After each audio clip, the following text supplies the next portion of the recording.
वे तस्वीरें और वीडियो आपने देखे होंगे जिनमें प्रधानमंत्री नरेंद्र मोदी दुनिया के बड़े बड़े राष्ट्राध्यक्षों को लेकर बड़ी बड़ी शान से राजघाट जा रहे हैं। वहां जाकर राष्ट्रपति महात्मा गांधी जी को अपनी श्रद्धांजलि अर्पित कर रहे हैं। G20 की बैठक के आखिरी दिन हुए इस इवेंट को पूरी दुनिया ने देखा होगा और आपने उसके अर्थ भी लगाए होंगे। जाहिर है अर्थ तो हम भारतीयों ने भी लगाए, मगर पता नहीं क्यों मैं अर्थ लगाने की बजाय सवालों में डूबा रहा। सबसे बड़ा सवाल यह था कि गांधी जी की समाधि पर न केवल खुद जाने की बल्कि दुनिया के सबसे शक्तिशाली लोगों को भी अपने साथ वहां ले जाने पर मोदी जी के मनोभाव क्या रहे होंगे। चेहरे मोहरे से तो बिल्कुल उनके मन की बात पता चल रही थी, मगर उस समय उनके मन में आखिर क्या चल रहा होगा। महात्मा गांधी दुनिया के इकलौते हिंदुस्तानी है जिन्हें भारतीय ही नहीं बल्कि पूरी दुनिया मानती है। उनकी हत्या पर पूरी दुनिया में शोक छा गया था और अनगिनत देशों ने अपने झंडे झुका दिए गए थे। उनकी याद में 70 से अधिक देशों में आज भी खड़ी उनकी विशाल प्रतिमाएं गवाही देती है कि गांधी जी के प्रति दुनिया का सम्मान एक सदी के बाद भी रत्ती भर भी कम नहीं हुआ। जब भी जहां भी शांति और प्रेम की बात होती है, गांधी जी का जिक्र लाजमी होता है।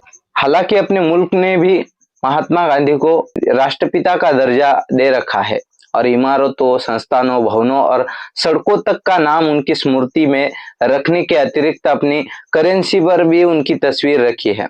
मगर फिर भी सबको पता है कि गांधी जी का कद छोटा करने की साजिश सर्वाधिक उनके अपने ही देश भारत में हुई है और कमोवेश आज भी हो रही है। सच्चाई तो यह है कि सावरकर और नथुराम गोडसे जैसे को खड़ा करने की कोशिश आज पहले से अधिक हो रही है। कमाल की बात है, अटल बिहारी वाजपेयी और नरेंद्र मोदी जैसे प्रधानमंत्री गांधी जी के साथ साथ उसी सावरकर की प्रतिमाओं पर भी फूल माला चढ़ाते रहते हैं, जिस पर गांधी जी की हत्या का षड्यंत्र रचने का आरोप लगा है और तकनीकी कारण से वही बरी हो गया था। अनेक रिपोर्ट ही नहीं, तत्कालीन गृह मंत्री सरदार पटेल भी मानते थे कि आरएसएस और हिंदू महासभा ही गांधी जी की हत्या का षड्यंत्र रचा था। मोदी जी जिस भाजपा के सर्वोच्च नेता है वह उसी विचारधारा की उपज है। आज भी भाजपा ने ऐसे नेताओं की कमी नहीं जो गोडसे की महिमा मंडित करने का कोई अवसर न छोड़े। भाजपा शासन में ही देश की कई शहरों में गोडसे के मंदिर बनाए जा चुके हैं और उसे शहीद का दर्जा देने का अनवरत कुचक्र अब तक रचा जा रहा है। सावरकर तो खैर स्थापित कर ही दिया गया है और शहर शहर ही नहीं संसद तक उनकी तस्वीर लगा दी गई।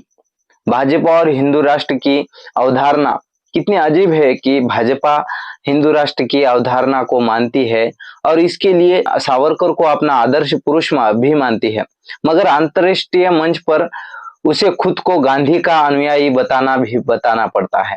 पार्टी वीर सावरकर की जयंती के दिन नए संसद भवन का उद्घाटन करती है और मोदी जी उस कोठरी को भी जाकर प्रणाम करते हैं जहां सावरकर ने काला पानी की सजा भोग रहे थे, मगर विदेश यात्राओं में गांधी जी की प्रतिमाओं के समक्ष सिर झुकाते हैं। प्रज्ञा ठाकुर गांधी के हत्यारे गोडसे को राष्ट्रभक्त बताती है और बदले में पार्टी उन्हें भोपाल सीट से संसद चुनवा देती है। दुनिया जानती है कि गांधी समावेशी विचारधारा के थे, सभी धर्मों और जातियों के बीच समानता की बात करते थे। उधर भाजपा सावरकर के एजेंडे को हिंदुत्व को लेकर चलती रही और मुसलमानों के प्रति उनके दुराग्रह जग जाहिर है, मगर राजनीतिक मजबूरी देखिए कि बीच में ही इन लोगों को गांधी जी की जय भी बोलनी पड़ती है।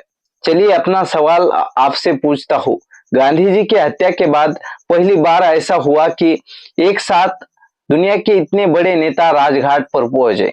यह कार्यक्रम तय करने के लिए और उसे संपन्न करने के लिए हमारे मोदी जी के मन में क्या चल रहा होगा, ये सवाल आप उन तक पहुंचा दीजिए।